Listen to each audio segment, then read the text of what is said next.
сайн байцгаана уу? Та бүхэнд энэ өдрийн мэндийг хүргэе. За тэгэхээр намрын улирал болоод хичээл эхэлж байгаатай холбогдуулан цэцэрлэгийн насныхны дунд одоо шээсний шинжилгээ, тэгээд тэлгсэн орхон шинжилгээ шаарддаг. За тэгэхээр эдгээр шинжилгээнүүд маань ямар ач холбогдолтой вэ гэхээр за хэлхсэн орхон шинжилгээ нь болохоор ерөнхийдөө одоо цэцэрлэгийн насныхны дунд түгээмэл тохиолддог халдвартай ийм одоо шимэгч орхон өвчин байгаа. За эмнэлгийн нэршил нь болохоор ерөнхийдөө бид нар интербиоз гэж нэрлэдэг. Хүний биед болохоор 3 төрлийн хорхоо шимэгчилж амьдардаг байгаа. За тэгээд гүш хорхоо, туудсан хорхоо, хэлхсэн хорхоо буюу одоо шимэгч хорхоо тий. Энэ шимэгч хорхоо нь болохоор саяны одоо ярьсан бага насны хүүхдүүдийн тунд их халдвартай байдаг байна шүү дээ. Тэгэхээр энэ маань болохоор эхлээд бол амьтны гаралтай хүнсэнд ингээд байжгаад түүнээс халдварладаг гэж үздэг. Гэхдээ нэгэнт халдварсан одоо хүүхэд бол бусдтай халдаах юм өндөр эрсдэлтэй байдаг юм аа. За тэгэхээр шимэгч хорхоо маань өөрөө 8 мм-ээс 1 см орчим урттай цагаан өнгөтэй ийм хорхоо байдаг. Тэгэхээр энийг хүүхдийн хошногны амсраас аштас аваад тэгээд микроскопт харж шинжилдэг. За энэ хорхоо маань өөрөө хүүхдийн үлэн гэдэсний төгсгөл үлэн бүдүүн гэдэсний одоо замд байршиж идэг бөгөөд хүүхдийн биед тодорхой амнилзын цовируудыг илрүүлээд ингээд байж идэг. За энэ яадаг вэ гэхээр хүүхдийг хөвчлэн шүүн нойрондоо одоо нойрсож явах үед нь нөгөө хоршногны унаас маань сулраад тэгэхээр ингээд одоо өндгөө ялгаруулж идэг ахна. Өндгөө өөрөө ялгаруулчаад тэгээд өөрөө хөвчдөг ийм одоо шимэгч юм байгаа. Нэг өндгөлөхдөө 20,000 орчим өндөг цацж идэг. За тэгээд энэ одоо олгосон орхон нэг одоо онцлог нь болохоор 70 тавцтай ингээд яваад иждэг. Ямар ч эмнэлзэн хэлбэргүй бас байж болно. За мөн дээрээс нь 14-өөс 21 хоноод нэг удаа ингэж өндгөө одоо гаргадаг учраас шинжилгээнд дээр болохоор заримдаа илэрхгүй байх тохиолдол байдаг. Тийм учраас шинжилгээгээ их зөв өгөх ёстой. Одоо урд өдөр нь угаалгах үйлдэл одоо хийхгүй, усанд оруулахгүй тийм байж байгаа шинжилгээ өгвөл шинжилгээний үр дүн одоо арай эерэг гарах магадaltaй байдаг. Хамгийн их халдварладаг зам бол ерөөсөө л бохирлогдсон гар байждаг. Хүүхэд маань өөрөө нойрондоо хошногоо ингээд маажчдаг, татвармд хуцаанда хүрдэг. За тэгээд өглөө босч ирээд гар хөлөө угаахгүйгээр цайн ундаа уудаг ч юм уу. Ингээд хүүхдийн одоо нөгөө хумсныхан завсар өндөг нь байждаг учраас ингээд өтгөн мөр амны зам буюу эзэн биедээ өөрөө ингээ халдварлуулад байждаг. За мөн дээрээс нь тэр хүүхдийн маань тоглосон тоглоом аяг халбага юу гэдгийг хүрсэн бүх газраар нь өндгнүүд маань ингээд одоо дарахцдаг учраас маш хурдан халдварладаг байх нь л дээ. Тэгэхээр энэ халдварлагдж байгаа зам нь их одоо чухал. Нэгэнт одоо шимэгч хорхоо шинжилгээгээр одоо хорхоо илэрсэн бол тусгай дэлмийг бол мөрдөх шаардлагатай байдаг. Нэгэнт халдварлагдсан бол гэр бүлээрээ халдварлагдсан байх өндөр магадaltaй байдаг учраас ер нь бол эмчилгээ гэр бүлийг хамруулж хийж идэг. Тэгээд энд болохоор одоо нэг бохирлогдсон гар, тоглоом, дээрээс нь цагаан хэрэглэлтэй хүрэлцэж байгаа гадаргуу өдрөөр халдварлах бүрэн боломжтой учраас хамгийн нэгдүгээр болохоор хүүхдийн дотор хувцсыг нь өдөр болгон сольж өгөх, мөн дээрээс нь 60 градусаас дээш одоо тийм халуун усаар дотор хувцсыг нь угаах, халуун эндүүгээр эндүүдж өгөх, мөн орны цагаан хэрэгслийг 7 хоногт нэг удаа 60 градусаас дээш халуун усаар угааж явах ёстой. Мөн дээрээс нь хүүхдийг унтлагын хувцастай унтуулж сурах нь хамгийн зөв байдаг. За ерөнхийдөө бол 70 явцтай байх боломжтой гэж хэлсэн шүү дээ тий.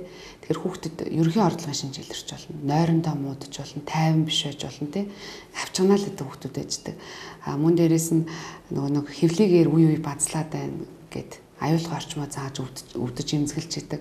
Огтд бол гадна бэлэг хэрэгт нь улайн, мэдээж хошног нь захтна, тэрийгэ маажна, шүдээ хавирна, толгой нь өвднө гэсэн ийм ерөнхий нийтлэг шинжүүдийг маш сайн анзаарч ах хэрэгтэй юмаа. Эмчлэхгүй бодвол энэ бол архаг цус багталтанд хүрэх. За дээрээс нь хоолны туршилт муудах. За невроз буюу болохоор хүүхд ядрах, хоол ундандаа дургу болох, орчны сонирхол буурах, анхаарал төвлөрөлт муудах зэрэг хор уршигтай байдаг юм аа. За мөн одоо цагаан хорхоо шимэгч хорхоогоос сэргийлэх хамгийн чухал бидний мэдж явах ёстой юм бол ерөөсөө л хүүхдээ гарын тогтмол зөв угааж хөвшүүлэх ёстой. хүүхдүүд өөрсдөө гар хэрхэн угаахталгаар багш нар нь болон эмч нар сургалтыг явуулж идэг учраас өөрсдөө маш сайн мэддэг. Тэгэхээр гараа зөв угаах дарааллын дагуу тогтмол угааж явах хэрэгтэй. Энэ ямар үед угааж явах хэрэгтэй вэ гэхээр өглөөс ирээд цай хоолоо идэхийн өмнө, тогсныхоо дараа, унтахынхаа өмнө болон гараа бохирлохдох бүртээ угааж явах хэрэгтэй гэсэн. За цагаан орхойг бол ерөнхийдөө зарим орнуудад эмгүүгээр зөвхөн ариун цэврийн дэглэм сахиж имжлэх тохиолдол байдаг. Энийг бол үүсгэхгүй дэглэмээ маш сайн мөрдөж байгаа тохиолдолд нөгөө өтгөн мөр ам буюу одоо энэ эргэлдэх замыг нь таслах хамгийн чухал учраас тэр аргыг бол үүсгэхгүй. Бүгдээрээ ариун цэврийн дэглэмээ маш сайн бариад ингэж чадах бол цагаан орхой арилж болно. Нэгэнтээ хэлхсэн орхой онцлогдсон бол хүүхдийг цэцэрлэгтээ явахыг нь бол 7-аас 14 хоногор хөл хордог. Тэгээд халдварын хугацаа дуусаад дэглэмээ баримтлаад дахин шинжилгээгээ өгөөд ингээд дараа нь бол үргэлжлүүлэн суралцах боломжтой байдаг.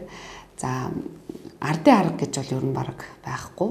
Тэгээд сармис хийлээж гэсэндээ одоо тэр бол хүүхдтэй их өвдөлттэй тэгээд өөртөө их таагүй эвгүй арга учраас тэрийг хэрэглэхгүй байхыг зөвлөж байна. Тэр бол бүрэн устдчихж байна гэсэн үг биш учраас энэ бол үр дүнгүй арга юм аа. За бас нэгэн шинжилгээ нь болохоор шээсний шинжилгээг өгөх байдаг тийм ээ.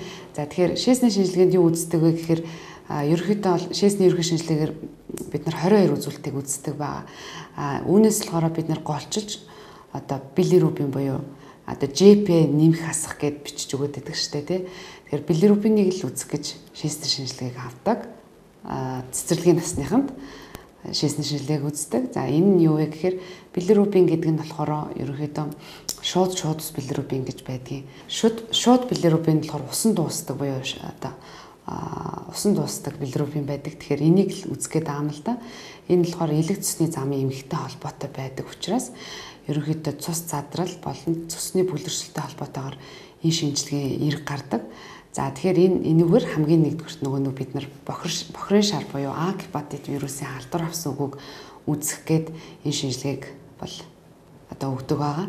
Гэхдээ сүүлийн үед болохоор 10 оноос хойш ер нь А гепатитийн вакциныг хийдэг болсон учраас энэ халдвар чаргавцсан бол бараг одоо тохиолдол нь бол нэлээд буурсан. Бөөр шээсний замын халдвар гэдээ ярих юм бол хүүхдийн анатоми физиологийн онцлогтой холбоотойгоор охтод илүү их тохиолддог.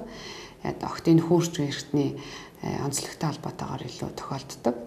Мэдээж ямар нэгэн хүүхдэд таагүй зовирлол ярих юм бол хамгийн түрүүд шээсний ерөнхий шинжилгээг өгөөд тэгээд хүүхдийн эмчтэй үзүүлэх нь зөв.